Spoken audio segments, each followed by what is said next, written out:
One of the most common questions I get for people that are looking to franchise their company is, I don't even know where I'm going to get franchisees. Like, where are they going to come from? Who were yours? Yeah, Where did they come from?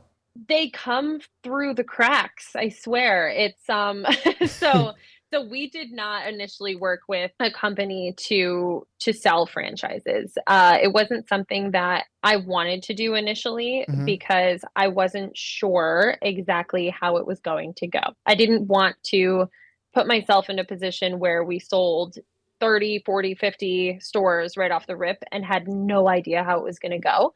So we focused on growing organically. And honestly, every single lead that we've had up until this point is an organic lead. So, really, to be honest with you, I don't know how. And I'm not the right person to ask this question because we have also put no money behind marketing the franchise.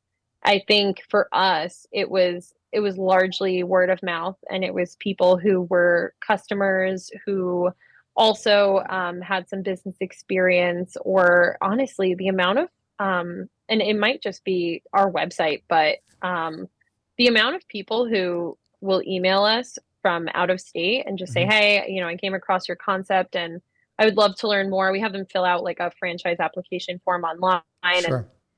if we think that they're, a good fit for an initial conversation just based on that, we put them through the first round of, initial conversations, and then eventually they work their way up to Jess and I. But yeah, to be honest with you, it was completely organic, and that piece of it was intentional. When I was talking before about the growth being slow and intentional, that was one of the reasons why we didn't decide to just work with a company that could sell these Hmm. franchises. Not that I'm not confident that we could sell a bunch of them. I mean, it's a very healthy company. It does very well. Our EBIT looks great, Hmm. but I think for us, it was more about, okay, what is going to happen when we open our first franchise? How do we support this person? How do we figure that out? Sure. And so that's what we really focused on. And I honestly think I like the slowly but surely intentional growth Hmm. because it allows us to pivot and make changes as needed. And actually, one of the things I forgot to mention was at the first IFA convention that I was a part of, I got connected with Sam Ballas, who is brilliant and amazing and definitely somebody I look up to every day of my life. And him and his team have kind of helped us iron out any kinks that we had with our initial group of franchisees Hmm. in the hopes that we, are now kind of ready to continue to grow and blow it out of the water. Um, and I think I skirted around your question a little. I don't know if I answered it, but yeah, organic leads. That was your question. Yeah. Organic leads, yes. And great community of people kind of helping us grow intentionally. Okay. How many people are part of your team? So right now we have only four on my corporate. Well, sorry, four, five, six, seven. So seven on our corporate team, and then just our franchisees and their Hmm. management, if you Okay. want to count that. Yeah. Yeah. So just to talk about franchise development a little bit. So when leads are coming in, how early do you and Jess get involved in the franchise development process? I would say after the second call, like there's a vetting call, Mhm. they fill out an application.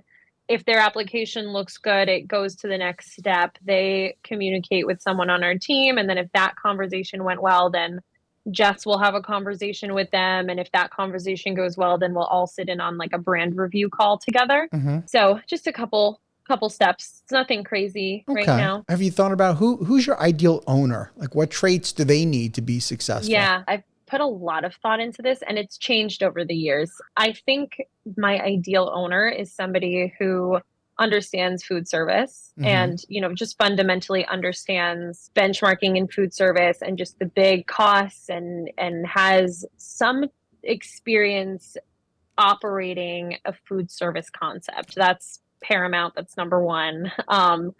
Has just an understanding of business and how the numbers work. I prefer the candidates that want to be owner operators Okay. because naturally they're more involved in their business, and it is a customer facing business. Hmm. So I know that isn't always the most appealing to franchise candidates. I know they want to just throw their money into something and just watch it grow, but our concept does very well with people who are owner operators, who are hands-on, or they have managing partners. So, if a franchise candidate is only interested in being an equity partner, that's fine. But we definitely require that they have a sound operating personnel, likely an operating partner who is there and involved in the business day to day, who can, keep an eye on everything. So it's definitely somebody who can be involved. The other thing that I look for when we're vetting candidates are people's ability to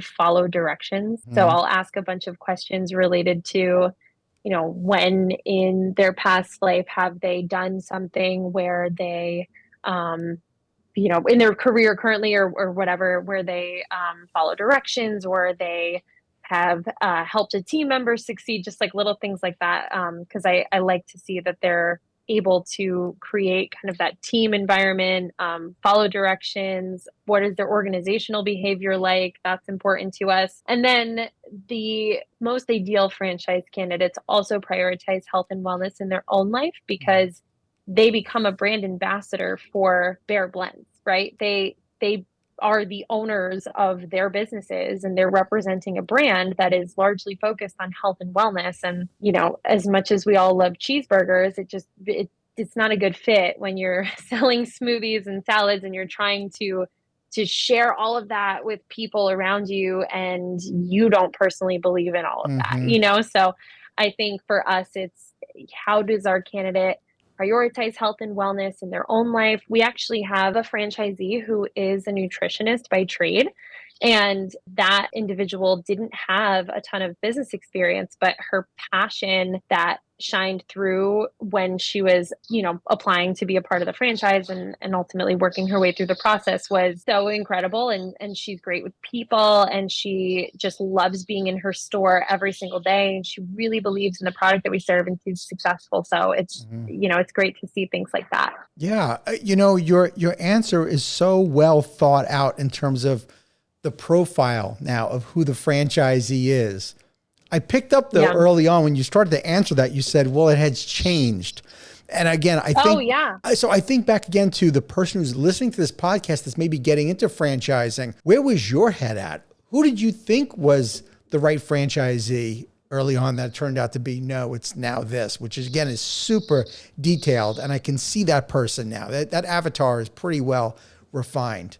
Yeah. To be honest with you, anybody who wanted to make Bear Blend successful, like honestly, day one. And I don't That's think great. I love it. That's great. I don't think I'm alone on that island of emerging You're franchisors not. when they're like, oh my God, like you want to invest in my company? Are you kidding? Right. Right. I'm honored. You want to buy one of these? Yeah. And, that take that with a grain of salt, obviously, like, it Sure. wouldn't be anybody, but I think it kind of goes back to what we were saying before too, where like you don't know what you don't know, and until you experience working with people who aren't the right fit for you necessarily, you don't know what that person's like, until you see the differences between, wow, like I have this group of franchisees, they're all wildly successful, they're all crushing it. They love the brand, how do I get more of that? Then you can start to identify like what those characteristics that make them successful are, and then you only want to focus on those moving forward, Yeah.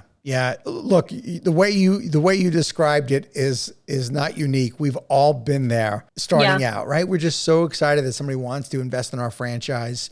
But again, I think you've done a masterful job of identifying who the right franchisee is. I'm thinking more about, though, as a food concept, you have a challenge that maybe some other concepts don't have, and that is franchisees that are in it and they're living it have ideas of change that they want or different menu items.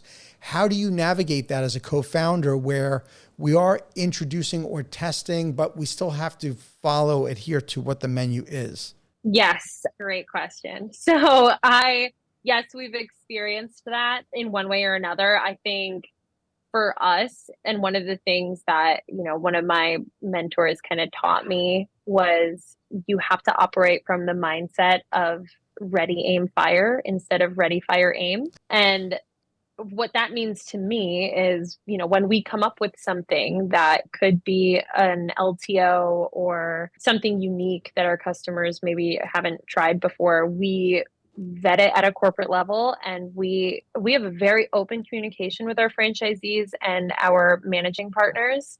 Every single week we hop on a call with all of them, whoever wants to be on it, and we just talk about what's going on. So I myself and my operations personnel will hop on the call and talk about, something related to cost of sales management or labor management or budgeting or whatever it is. And a lot of the time we talk about the LTO. Here's what's coming for this time next year. Here's what we're testing out. Just so that they know that we hear their feedback and we are staying engaged with what they are suggesting. But we're not necessarily saying yes or no to one individual store, one individual franchisee who maybe has a great idea. We say, we hear you, and we're kind of doing what we think is right for the brand. We're testing it out. We want to make sure that we're encumbering the cost and any potential inflection that might occur if you do XYZ before you do it, right? We want to make sure that if we are requiring you to purchase any kind of equipment for an LTO, we're testing it first. We're making sure we know exactly how it works, create the SOP, put it all together, send it to you in a pretty little package, and then we kind of go from there. It's a challenge, but I think if you focus on maintaining that communication and just letting your franchisees know that, your opinions are heard. I think it's a great idea.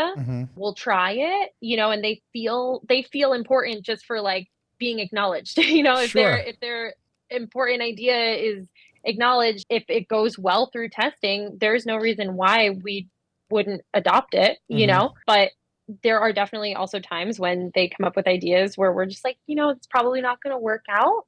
Here's why. And you bought a franchise.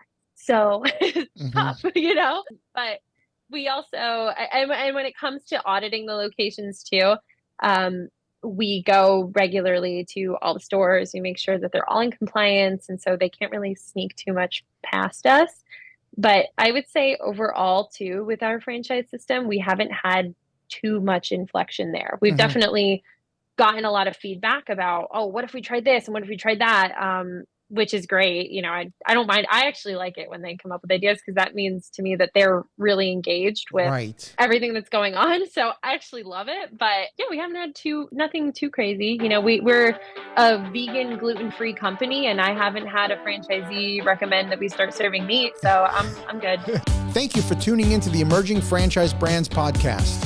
For additional insights, guest applications, and to stay connected, visit us at efbpodcast.com.